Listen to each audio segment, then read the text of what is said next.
Thank you so much for joining us on the Dwelling Show. I'm your host, Ola Dantes. I've got the amazing, legendary Brent Bowers with us today. Hey, Brent, how you doing? I'm really good, Ola. That was probably one of the best intros I've ever gotten. I've never been called amazing or legendary. So thanks so much. I'm gonna go upstairs and tell my wife that Yes, she's talking to amazing, legendary Brent from now get on. her, get her to listen to the show. I'll tell you what, if I get my wife to listen to some of these shows, I'd be on point, man. She's not in Don't, real estate. She's taking care of our three children, but she's my sounding board. She tells me when I'm being crazy. So everyone asks, "What does your yes. wife help you out with your stuff?" No, but she does listen a lot, and that's all I need And that's sometimes. all the help you need. Sometimes you just need someone to listen. I'm the same way with my wife, actually. So you're welcome to that club. Amen, brother. Well, thanks so much for having me on the Dwelling Show. I'm excited. We're gonna have a lot of fun today. Yeah, yeah. So I mean, let's jump right into it. So who is Brent Bowers, and kind of what have you been doing, and kind of what have you been doing lately, actually. So lately, what have I been doing lately? So, I'll give you my last week. I was in Florida on Monday, haven't left my house in a few days. Got to spend a lot of time with my wife because we've now got the children in preschool. So like 2 days ago, we had an entire day date. We went and shot pumpkins in our side yard. I live on 58 acres. So I've been able to kind of fabricate the life of my dream with the real estate that I'm in. And I've got an amazing team running things. They're texting me on Friday. Usually I don't get too many texts on Friday, but that's been my last week. It hasn't always been like that though. Yeah, I know, and that's exactly what I wanted to talk about. It hasn't always been like that. You actually served in the military, so thank you for your service. Really appreciate you. Um, Thank you. yeah, so kind of just rewind back a little bit for us. Kind of your journey and how you started in your real estate journey, which is primarily land. But let's kind of give us kind of a background on who you are and how you got started. All right, Ola, are you ready? You got some Kleenexes? Because this is Uh, gonna be a sad oh sad man, story. So I am no. ready as I can be. So I'll give you the short version. Hopefully, not too many tears. But 2007, I bought my first investment property. I didn't know it was going to be an investment property at the time. I had just got my real estate license in 2006. Graduated high school in 2004. I always knew that I wanted to be somebody, and I knew that real estate investors were somebody. However, I wanted a little bit different path. I think a lot of people get into real estate investing for the financial freedom and the time freedom and to create their life on their own terms. But I see a lot of real estate investor guys that the business just engulfs them. So I haven't always done land. It was almost something I kind of stumbled upon, and it was just like, the greatest thing ever. But bought that house in 2007. I had my real estate license. I borrowed the earnest money deposit of $1,000 from my great grandmother. And it was at the time when they were just giving everybody loans. So I had a good job. I had my own lawn business and I was just getting started in real estate. So I was able to pay my great grandmother back with the small commission that I got from that real estate transaction. I had like a couple $1,000 left over. Lived in that house a couple months and then rented it out. I was now a landlord. I'm now a real estate investor. Moved to the coast to start doing real estate in 2007. Everyone knows what happens in 2000 or happened in 2008. I was getting crushed, man. I just wasn't doing anything. I was paying credit card bills with credit cards and, let that sink in. That's not a good route to take. And I was like, I got to do something different. I have to go back to school because I can't do this. So got into the military, tried to join the Air Force. They wouldn't take me.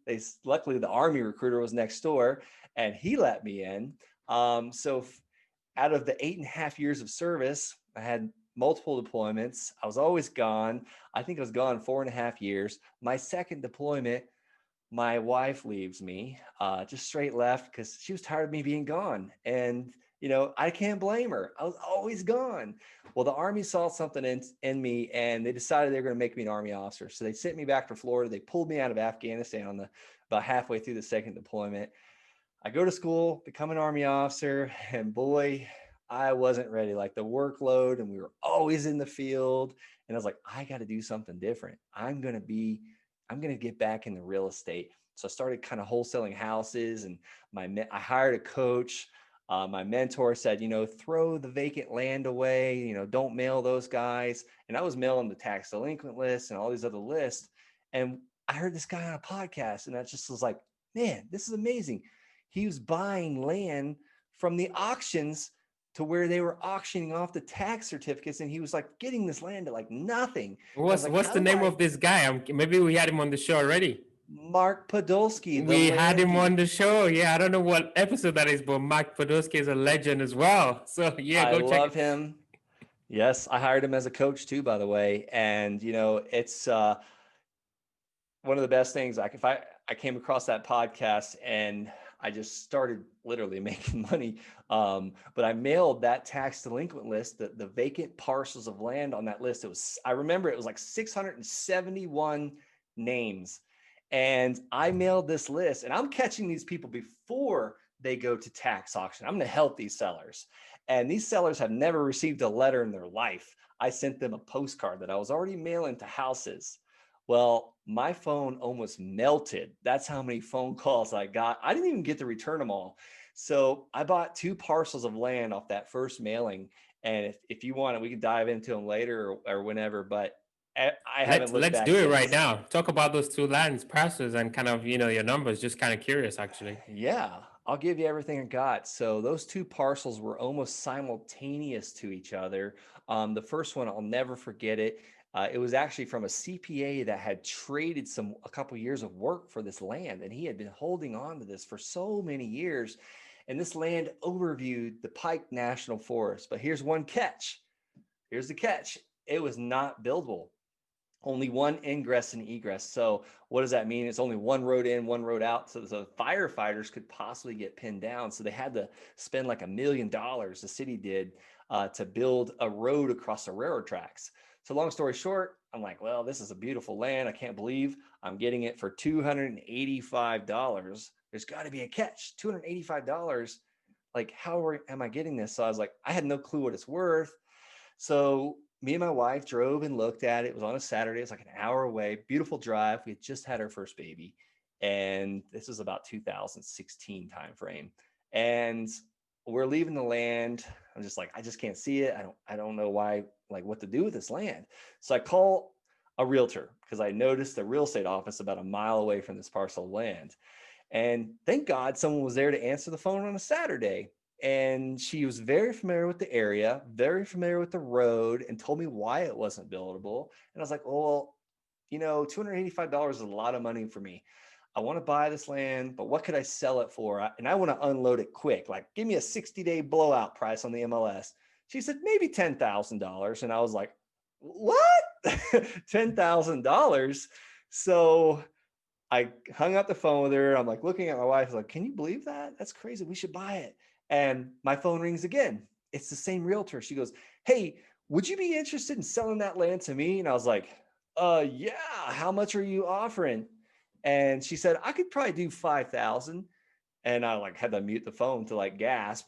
And then I got back on the phone. I was like, well, when can you close? She said, I can close on Wednesday of next week. So this is Saturday. I'm about to get a paycheck for 5K on Wednesday.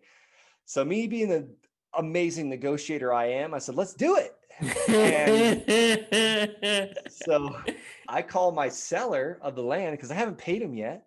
I said, can we meet on Tuesday so I can buy this land from you? He comes, he shows up at the coffee shop right by the gate of the army base that I'm working at at the time. And I gave him 285. I gave him a check. He gave me a quit claim deed. I didn't even know what the heck that was. I just knew that's how I took ownership of it. And I brought it actually scanned it and sent it to the title company because I couldn't drive there. I was working all that week and sent it. That realtor shows up Wednesday and they take my deed. They give me they record it and then they immediately sell it to the realtor. And I went and picked my $5,000 check up after I got off work that day. So I was like, Wowzers. oh gosh, there's no way Wowzers. this could be real. This is not real. And we did a second one right 285, after that. 285 for 5,000. I don't even know what those returns are. That's like I astronomical. don't either. That's Wow. for the math guys to figure that stuff out. What about That's the probably second like one? I'm curious. I'm so curious. yeah, that I'd say that's probably a couple thousand% ROA, maybe 2,000. Bernie Madoff can figure that out for me. But no, the second one was like next. It's funny. It was almost like the next weekend because I dropped my wife off at the Denver airport, and me and my son Zach were coming back, and we had to meet a seller, and I was going to buy this 4 acres from her, not buildable once again. So come to find out, I mailed the wrong tax delinquent list. I'm coming up with the top 10 mistakes I made with land investing. I was giving away to make sure people know not to make these stupid mistakes that I made. But I was mailing the county held tax lien list. This land was so crappy that tax lien investors wouldn't even pay the back taxes on it. So the county gets stuck with this. Like, I didn't even know that was a thing. Took me like a couple years to figure that out. But long story short, it was like 4 acres and not buildable because you can't access it. It was trespassing against state land to get there. I did walk it. I mean, I'm not saying I trespassed, but I walked the land to make sure, because this one was pretty close. I could check it out. I no longer look at the land anymore because I fall in love with it. I get emotional with it. I want to keep it. My wife's like, well, you can't keep all of it. Um, so long story short, I meet this lady to give her a $500 check. I remember her wraparound porch was bigger than 3 of my houses. And her husband was like a stockbroker. And she's like, I don't know what you want with this God-forsaken land. And I was like, ma'am, I don't know either. I'm going to turn around and sell it though.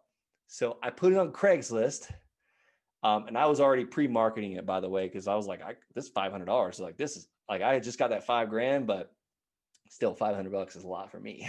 So I was spending rent money. So I had to find a buyer for this land. So I'd already had it on Craigslist, already been talking to people about a $500 down payment, and I was selling it for a total of 5,000. So I was getting my money back right away. And this time I'm going to hold the financing. And that opened my door for a lot of buyers because it's not hard for people to come up with $400 or $500 a month.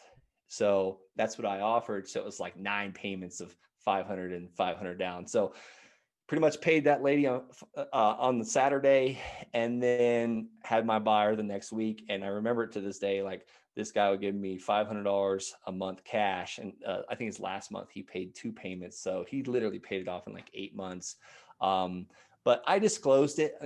I had a realtor say, he's going to need to hire an attorney to get access to this land. That land is probably worth 500,000 whenever you get access to it. So the Wowzers. buyer, I sold it so cheap. However, the buyer it's probably took him about a year to get access to it with an attorney.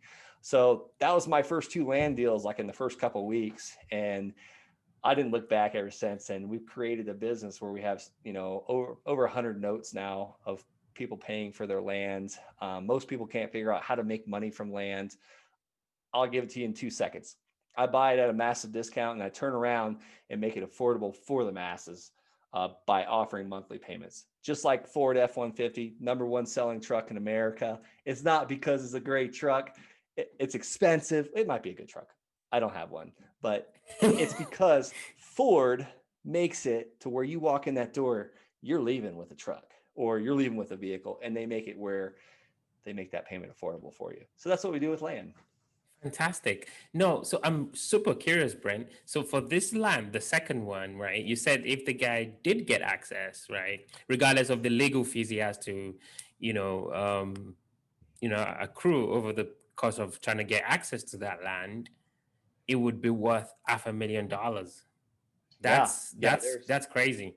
So typically, though, for somebody like that, what what was it telling you wanted to use the land for? I mean, as a multifamily syndicator, we buy apartments, and I'm always thinking, Yeah, who would buy this land? Like, what does that guy want to do with that land? yeah. This guy, the one that I don't know what that realtor was doing with it. She and I felt comfortable selling a non-buildable piece of land to her because she's a real estate professional. She was speculating. She's like, whenever they allow this land to be buildable, it's going to be worth a lot of money. She was going to put a spec home on it because, like, it's looking at the national forest. This other guy that bought the 4 acres, he was just going to build a house on it. He loved hunting. I mean, there was just prime real estate, and it's surrounded by national forest. So he never would have had he would never would have had a neighbor. I mean, there's like $700,000 houses being built out there around that area. You can't get land in that area. So that's what he was going to do with it. So for folks like me, we're kind of like already investing in real estate. We're pretty sophisticated real estate investors, right? We love real estate. You don't need to convince people like me about real estate, but I know nothing about land. I mean, why would I want to invest in land? Why would I want to consider it? Yeah, no, don't consider it. I don't like the I don't want competition. No, I'm just kidding. Um, I'll tell you what, I have a house flipping company and a wholesaling company, and I own a 19 unit apartment or I own some of a 19 unit apartment complex. I'm a partner, and then I have an office building.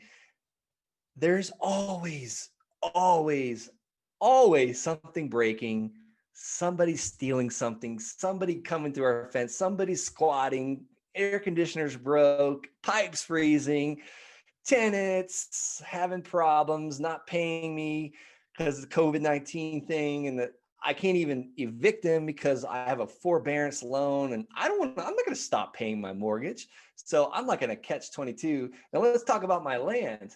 Got 100 notes. You know how many of those guys call me? Like they call to be like, why didn't the payment come out of my account this month?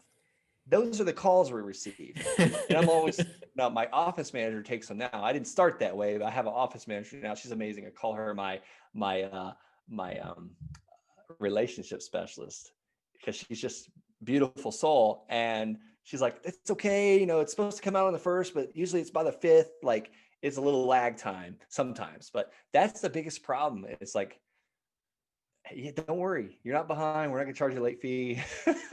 um, that's why the land. I'm Interesting. looking Very, for very interesting. lifestyle Yeah. So I today. mean, great state of Texas. Love this state. God bless Texas. God bless Texas. And let's say I wanted to buy something far away. Like, how can I operate outside of my own market if I wanted to? Like, because some people are like, I'm in California. I don't know how to buy land in Denver Yeah. or wherever, right? I mean, what are your thoughts on that? So I started in my own backyard. However, I'm no longer in my own backyard. It's mostly because the land in Colorado Springs is in super great demand. I don't buy in Denver either. Like I go an hour away from Denver. If I see a skyscraper, we're not buying any of that land because we can't send an offer letter. I call it my LOL, the land offer letter, or my postcard to a landowner that knows his land's worth $1 million. He's not going to take 50 cents on the dollar for that land. I mean, he very well could. You might just have to send more letters out. But how do we get started? You pick an area just outside of a city. I like to say, go an hour and a half away from where the Walmarts and the McDonald's are, because there's so much land. I mean, there's over 3,100 I think there's like 3,140 counties in the United States, and Texas is a great state. I just had a friend that actually he's working on a land deal. He got it at like $8,000 and he's wholesaling it for 97. Basically, he's assigning his contract. He's selling his contract to a builder. And guess where that's at? Great state of Texas. I mean, Texas is huge. I heard Joe McCall say this one time. I don't know how true it is. I haven't fact checked it. But he said if you took every single person in the entire world and gave them a 3 by 3 foot square of land, they wouldn't even fill up Texas. Wow. Now, if that's not a deep blue ocean strategy, I don't know what is. Wow. You literally like a 5 gallon bucket just scooping it in. You'll never run out on Wow. the ocean. Fascinating. So, okay, so that's from the perspective of a real estate investor, right? What if I'm a newbie, right? For some of the folks that listen to this, maybe they're never, really know much about real estate or never heard of vacant land, right? I mean, how do I get started? Like, what are your tips? Like, what do I need to do? I want to make, $5,000 or whatever. Yeah, newbie, I would just say, just like I did, I'm not going to ever tell anybody to do anything I haven't done myself. I literally went in my own backyard, which was El Paso County, Colorado. I mailed that tax delinquent list, and it just so happened to be the county held tax delinquent list, the county held tax delinquent list. So I was just offering 10 20 cents on the dollar for this land, hoping that I would get a bite on this reel. And I did. I got bites, and I kind of analyzed the property. I'd look at the property via Google Earth, make sure I wasn't buying a junkyard. I get a title company to tell me is like, okay, are there liens, encumbrances, $157,000 IRS tax liens?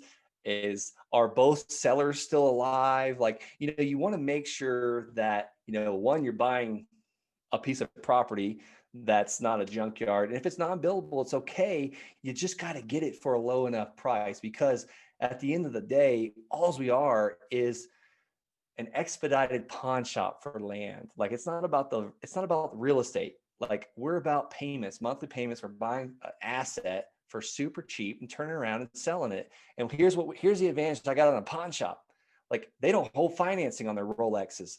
Like, that's it. Why do people go and pawn their Rolex? Because they need the money, or they don't want the Rolex anymore. It's the same thing with the land. They need the money, or they don't care about the land. Like, it's not emotional. So I guess that's kind of get started in a long way. I started in my own backyard.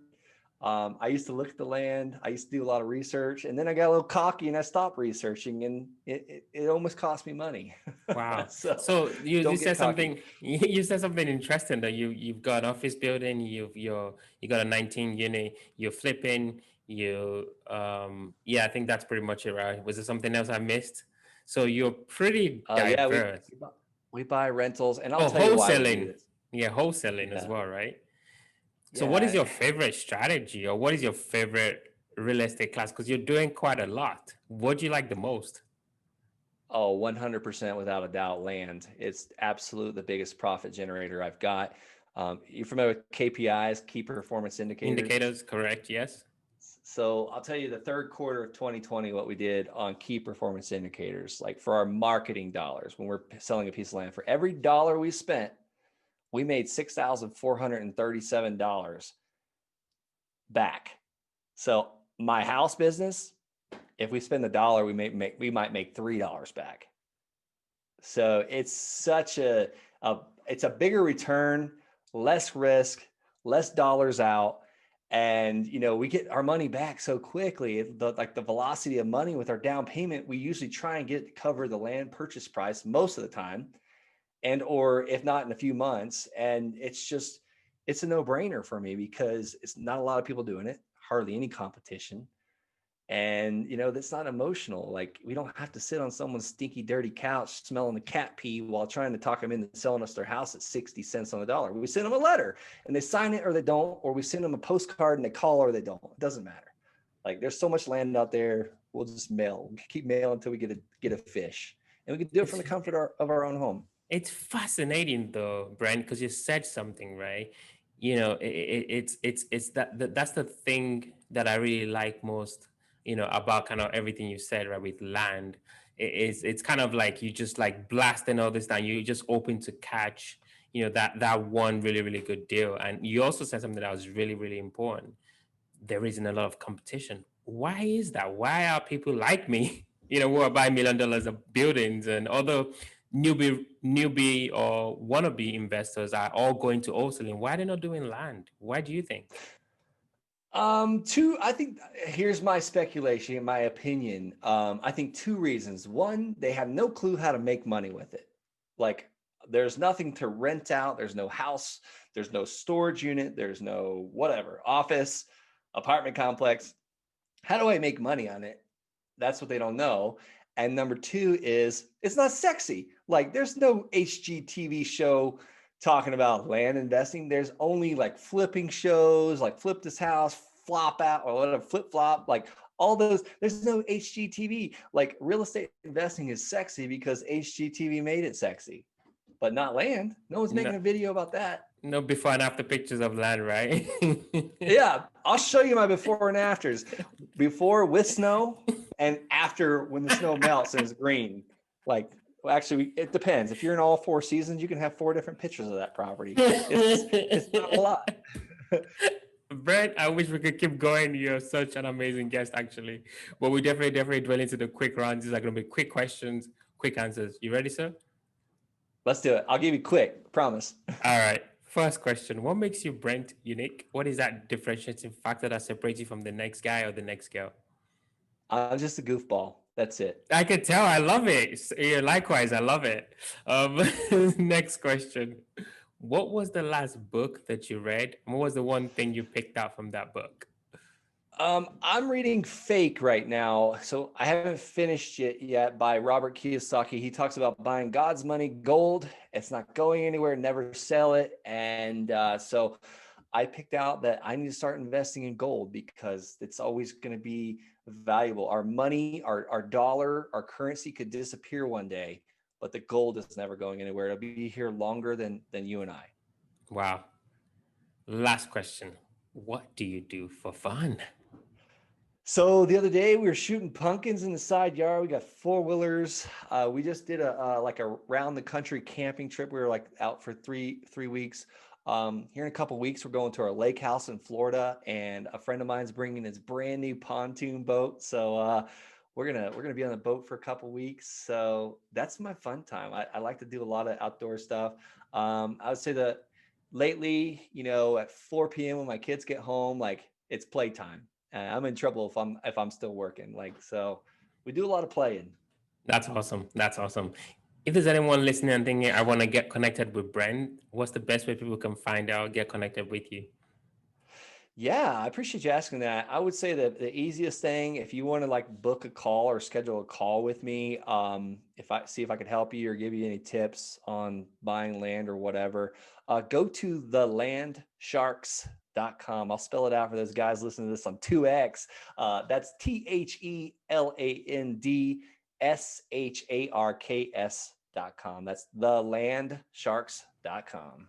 Brent, you're an absolute legend. Thank you, thank you, thank you. I appreciate you. God bless all. I appreciate it. That was fun.